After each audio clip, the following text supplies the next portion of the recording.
ଆଜି କ'ଣ ପାଇଁ ଚାଲି ଚାଲି ମାମୁଁ ଘରକୁ ଯିବାକୁ ପଡ଼ିଲା ଭିଡ଼ିଓଟି ଶେଷ ପର୍ଯ୍ୟନ୍ତ ଦେଖନ୍ତୁ ଜାଣିପାରିବେ। ତ ଆଜି ଥିଲା ମୋ ମାଆର ଶ୍ରାଦ୍ଧ, ସେଥିପାଇଁ ମୋ ଦେଇର ଆଉ ମୋର ଚାଲୁ ମାମୁଁ ଘର। ମୁଁ ମୋ ସାଙ୍ଗରେ ତ ବଲ୍ ନେଇ ଯାଇଥିଲି। ବଲ୍ଟା ନେଲେ ମୋ ମାମୁଁ ପୁଅ ମୋ ସାଙ୍ଗରେ ଖେଳିବ କେମିତି, ସେଥିପାଇଁ ବଲ୍ଟା ମୁଁ ସାଙ୍ଗରେ ନେଇକି ଯାଇଥିଲି। କିଛି ସମୟ ପରେ ମୋ ଭାଇ ଆମକୁ ନେବା ପାଇଁ ପଳେଇଥିଲା। ତାପରେ ମୁଁ ଗାଡ଼ିରେ ବସି ଚାଲି ମାମୁଁ ଘର। ବାଟରେ ଯାହା ଯୋଉଟା ଜିନିଷ ଦେଖିଲି ଆପଣଙ୍କୁ କହୁଛି ଶୁଣନ୍ତୁ।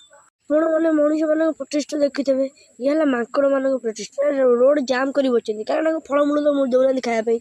ଯେମିତି ଟିକେ ଆଗକୁ ଯାଉଛୁ ମାଙ୍କଡ଼ ମାନେ ଜାଡା ମାରିବାକୁ ଖାଲି ପଛରେ ଖାଲି ଧାଉଁଛନ୍ତି ମାନେ ଶିବଟରେ ଡ୍ରେସ୍ ଲଗେଇ ଧାଉଁଛନ୍ତି। ତାପରେ ଆମେ ଯାଇ ମାମୁଁ ଘରେ ପହଞ୍ଚି ଯାଇଥିଲୁ। ତାର ଠାକୁରଙ୍କୁ ମୁଣ୍ଡିଆ ମାରି ମାମୁଁ ଘର ଭିତରକୁ ଗଲୁ। ତାପରେ ଆମେ ଯାଇ ମାମୁଁ ଘର ଭିତରେ ପହଞ୍ଚି ଯାଇଥିଲୁ। ତାପରେ ମୁଁ ବାହାରିକି ପଳେଇଥିଲି ମାମୁଁ ପୁଅ ସାଙ୍ଗରେ ଖେଳିବା ପାଇଁ। ମାମୁଁ ପୁଅ ହନୁ ପକା ଚଢିଗଲା, କିନ୍ତୁ ମୁଁ ତ ବୋକା ଚୋଦାଟା, ମୁଁ ଚଢି ପାରିବି? ଚଢି ପାରିଲିନି। ତାପରେ ପଳେଇ ଆଇଲୁ ଘରକୁ। ତାପରେ ମାମୁଁ ଘର ଆସିଲେ ତ ରୋଷେଇ ସରିଥିଲା। ତାପରେ ମୁଁ ଖାଇବା ପାଇଁ ବସି ପଡ଼ିଥିଲି। ତାପରେ ମୋ ଦେଇ ତ ଶୋଇଥିଲି, ଦେଇ ତ ଖାଇନଥିଲା। ତାପରେ ମୁଁ ଖାଇବାର ହେଇଥିଲା ଭାତ, ଡାଲି, ଖଟା, କ୍ଷୀରି ହେଇଥିଲା। ତାପରେ ମାମୁଁ ପୁଅର ମୋର ବେଶୀ ଖାଇବା ଲାଗିଗଲୁ। ରହୁଛି, ଜୟ ଜଗନ୍ନାଥ। ଭିଡ଼ିଓଟି ଭଲ ଲାଗିଲେ ଲାଇକ୍, ସବସ୍କ୍ରାଇବ୍, ସେୟାର କରନ୍ତୁ। ବାଇ ବାଇ।